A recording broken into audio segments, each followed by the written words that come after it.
You may not immediately go to rock star when you think of the most dangerous jobs in the world, but the truth is that anything can happen when rockers hit the road. Here are some of the rock stars who nearly died on tour. As both a guitarist extraordinaire and a constant presence on the rock scene since the 1960s, Eric Clapton has pretty much seen it all. But old Slowhand's success has come with a great number of personal demons. His appetite for drink and drugs used to be copious, to say the least, and for a long time he refused to even admit that he was an addict. On his 1981 U.S. tour, things came to a head in a dramatic way. On March 13th of that year, Clapton had just wrapped up a show in Wisconsin when suddenly a brutal pain hit him. He later wrote in his autobiography, "I was diagnosed with 5 bleeding ulcers. One was the size of a small orange. The doctors told Roger Forrester, who wanted to fly me back to England, that I could die at any moment since one of the ulcers was pressing on my pancreas and could burst imminently." Clapton ultimately pulled through and was able to return to work after a quite literally sobering stint in the hospital. Unfortunately, he soon hit the bottle once more. In fact, Clapton didn't fully sober up until after his son's death in 1991. David Bowie's career was filled with great art and even greater music, so maybe it's unsurprising that even his death in 2016 came with a soundtrack of sorts, his final album, Black Star. However, both Bowie's career and life almost had a far more premature ending. Bowie wasn't one of those artists who toured the globe well into their 60s, and there was a very good reason for that. During his A Reality tour in 2004, a blocked artery gave him a serious health scare after a show in Germany, and although emergency surgery saved him, the incident caused Bowie to consider ending his career altogether. Bowie was 57 at the time, and although he appeared as ageless and animated as ever, his band had started to notice that he wasn't all that well. He had already started displaying symptoms during an earlier date in the Czech Republic, but it wasn't until the June 25th gig at the Hurricane Festival when things really took a dark turn. Bowie's guitar player, Jerry Leonard, later said, "We played the entire set and it seemed normal, not quite as energetic and as charged as the performance before. We finished the show and then it seemed like David was in a lot of pain, and obviously something was wrong." Though Bowie survived the ordeal and carried on with his recording career, his touring days had at long last come to an end. Metallica singer-guitarist James Hetfield has had 2 brushes with death on tour. The first happened on September 26, 1986, when the thrash metal giants were caught in a bus accident in Sweden on their European tour. The crash killed Metallica's bassist, Cliff Burton, although the other band members escaped with just a few injuries. Hetfield's second close call was in 1992, when Metallica were co-headlining a tour with Guns N' Roses. In Montreal, a miscommunication with a pyrotechnician led to a situation in which Hetfield was far too close to a magnesium flame when it went off. Hetfield later recalled, "So I'm burnt, all my arm, my hand completely down to the bone, side of my face, hair gone. Then I looked down and watched the skin just rising and things going wrong." Luckily, Hetfield survived this painful ordeal, and the band resumed touring a few weeks later, though it was a while before he played guitar again. To put in context just how close Hetfield came to losing his life, the band's bassist Jason Newsted later pointed out, if he had been breathing in, he would have been dead. For a long time, Foo Fighters drummer Taylor Hawkins was at the very top of his game. The band had released some of the biggest albums of the 1990s, going platinum on multiple occasions, and were selling out concerts left, right, and center. Unfortunately, with great success comes ample opportunity to party, and that's exactly what Hawkins did. In 2001, Hawkins was hospitalized during a tour of Europe, causing the Foo Fighters to call it quits on their final 4 gigs. It soon came to light that the drummer had overdosed on heroin so severely that he spent 2 weeks in a coma. Hawkins has been known to somewhat downplay the incident, often saying that he merely liked to party a bit too hard, and referring to his time in a coma as a, quote, happy nap. However, that's not to say Hawkins didn't take that wake-up call to heart. In 2018, Hawkins said, "There was a year where the partying just got a little too heavy, and thank God on some level this guy gave me the wrong line or the wrong thing one night, and I woke up going, what the F happened? That was a real changing point for me."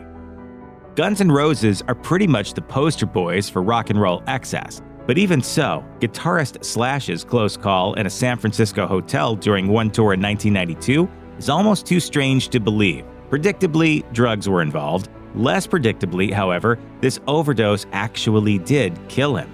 Slash's heart reportedly stopped for no fewer than 8 minutes until paramedics were able to revive him.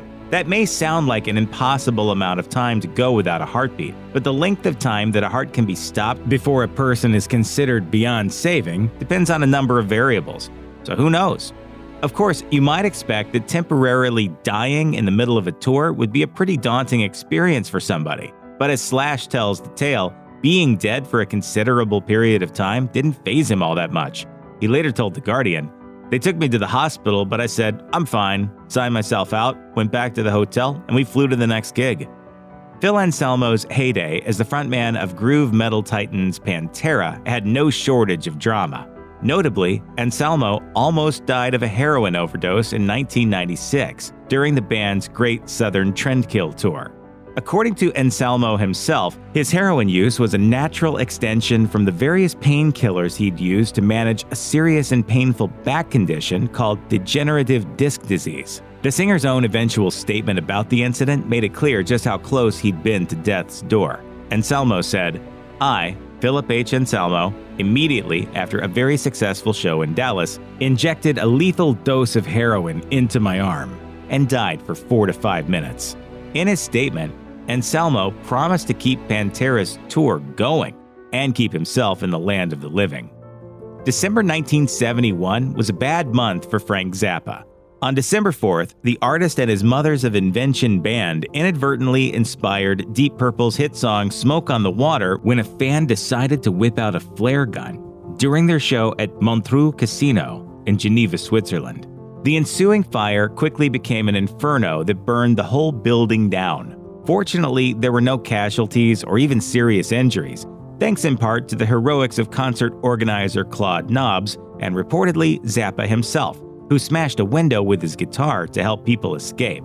Then, just 6 days later, the band was playing the Rainbow Theatre in London when a fan rushed the stage, reportedly in a fit of jealousy over his girlfriend's Zappa infatuation, and pushed the singer off. Zappa's fall into the orchestra pit crushed his larynx and gave him chronic back pain, along with an assortment of grievous injuries.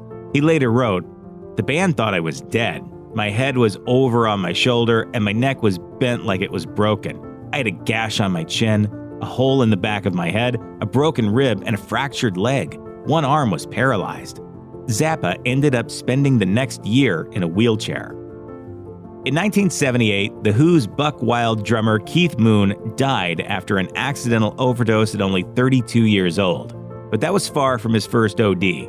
On November 20th, 1973, The Who played the first gig of their U.S. tour in San Francisco. In the end, however, the band was forced to enlist a crowd member named Scott Halpin to finish the show, as Moon had taken a pretty big dose of ketamine to help calm his nerves.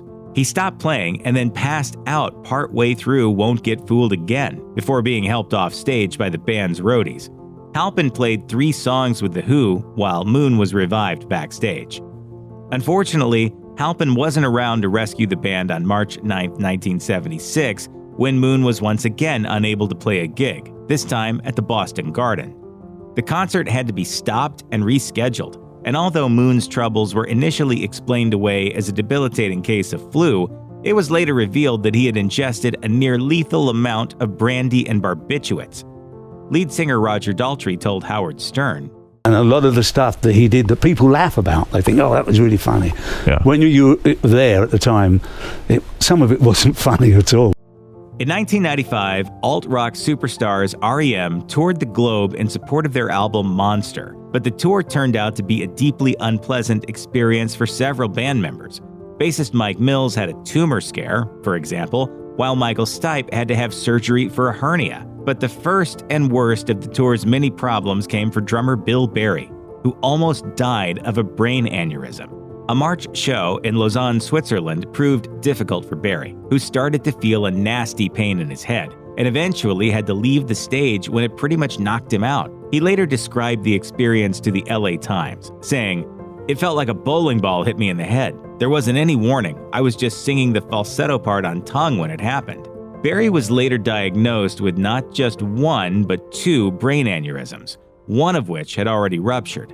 Fortunately, this daunting situation had a happy ending. Barry was rushed into surgery, which proved successful, and REM was able to resume touring by May of that year.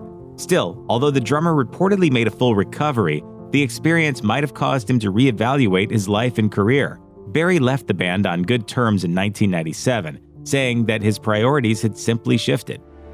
Headbanging on stage might be a fairly significant part of Korn vocalist Jonathan Davis's job description, but in 2006, a strange blood condition turned this routine metal move into a potential tragedy. Several of the band's tour dates in Europe that year went down the drain when Davis started to notice strange marks on his skin that left his body looking literally beat up. Describing the symptoms, the singer later recalled, "We had just done a show in Hamburg, Germany. I was on the bus and noticed all this bruising all over my body. It wasn't bad, just here and there, but I was like, what the hell? This ain't right. I don't remember hitting myself or anything, and I never bruise." The bruises eventually turned out to be a full-on blood infection, brought on by a blood disorder called thrombocytopenic purpura, or ITP for short. This condition can kick in when your blood platelets are too low, and it stops your blood from clotting normally, causing internal bleeding and bruising, as well as potential hemorrhages. As a result, if Davis had been too cavalier with his headbanging, he may well have wound up in a very bad way indeed. The singer's ITP reportedly stemmed from an allergic reaction and was itself nearly fatal. Fortunately, he was quickly seen by a doctor and made it to a hospital just in time. The year was 1977, and poet turned punk rock trailblazer Patti Smith's band was touring as a support act for a far more traditional rocker, Bob Seger. But this tour would have drastic and long-lasting consequences for Smith. During a concert in Tampa, Florida, she fell off the stage and suffered a number of horrific spinal injuries. Impeded by a broken neck vertebrae and a fractured spine, her fall sidelined Smith's career for a long time, and recovery required both a large amount of physical therapy and a lengthy stint with a neck brace. The accident reportedly happened when Smith spun on the stage and lost her footing. Though she and her career ultimately recovered, in 2012, Smith told Uncut that her back was still bothering her even decades later, and that she felt Seger's crew was to blame. She said, "I was being careful on the stage because there wasn't as much room or light. I didn't whirl around as much as usual, but when I hit the monitor with my foot, it was half hanging over the lip of the stage. We needed more space and light, and we didn't get it, and I had an accident." Keith Richards is so notorious for cheating death that there's a somewhat well-known saying in the world of rock and roll, that he and cockroaches would be the only living things to survive a nuclear war. As the late great Robin Williams put it, "He's the only man on the planet who can go anthrax." All right.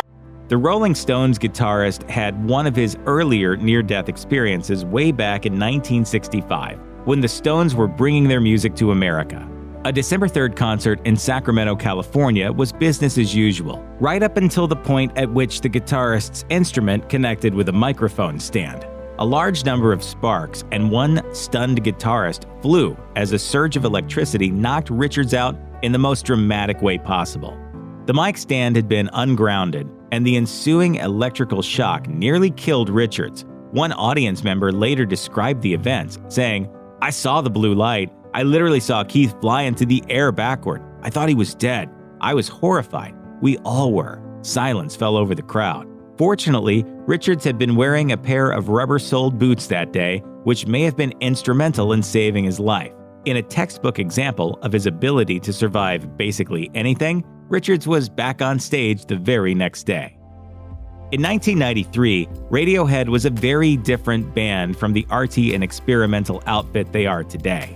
Riding high on the wave of their grunge-influenced album Pablo Honey, they spent the summer of that year touring the US, and on Independence Day performed for the show MTV Beach House. But this holiday nearly ended in tragedy after Thom Yorke took a dip in a nearby swimming pool. As the band performed the song Anyone Can Play Guitar, Yorke gave a wild performance that culminated with him diving headfirst into the pool. He then climbed out again and immediately reached for a live microphone whilst soaking wet. Fortunately, someone had the presence of mind to quickly take the mic out of the singer's reach. The incident doesn't show up on the aired version of the show, in which you can only briefly see Yorke urgently conferring with a crew member after climbing out of the water. But if the story is true, it's probably fair to say that Yorke owes that person his life. Charlie Puth's musical output may not be the heaviest in the world, but during his career he has worked with a number of rock icons, including Ozzy Osbourne and Slash. And if nothing else, Puth's touring schedule alone seems to be far more metal than most, considering that it has reportedly almost killed him twice. Puth got his start as a YouTube star in 2009, and eventually hit the mainstream both as a songwriter for other artists and as a singer-songwriter in his own right. Unfortunately, hitting the road didn't come quite so easily for Puth. In 2019, he recalled, "I used to get sick a lot on tour. I almost died twice, like literally. It was really tough. I kept getting sick. I was sick for like a year with a cold, and I just wasn't really taking care of myself." Puth didn't go into specifics about precisely what kind of health problems he had faced, but he did say that he eventually came to understand how you can live life on the road without having to suffer. He said, "Now I know how to tour. I figured it out." Sometimes a rock star doesn't even need to be on tour to be thrown into peril. All it takes is one bad day. Few know this better than Travis Barker of Blink-182 fame. In September 2008, the duo project of Barker and his friend Adam DJ AM Goldstein performed a one-off free concert in South Carolina. Afterward, they were set to fly back to California, but unfortunately, their Learjet's takeoff ended in a crash that killed 4 people on board. Only the 2 musicians survived. Barker told Joe Rogan just how terrible it was. I was in such a hurry to get out of the plane and exit the plane, I jumped right into the jet, which is full of fuel. So my whole body lit up. Barker was left in critical condition by the crash, with over 65% of his body badly burned.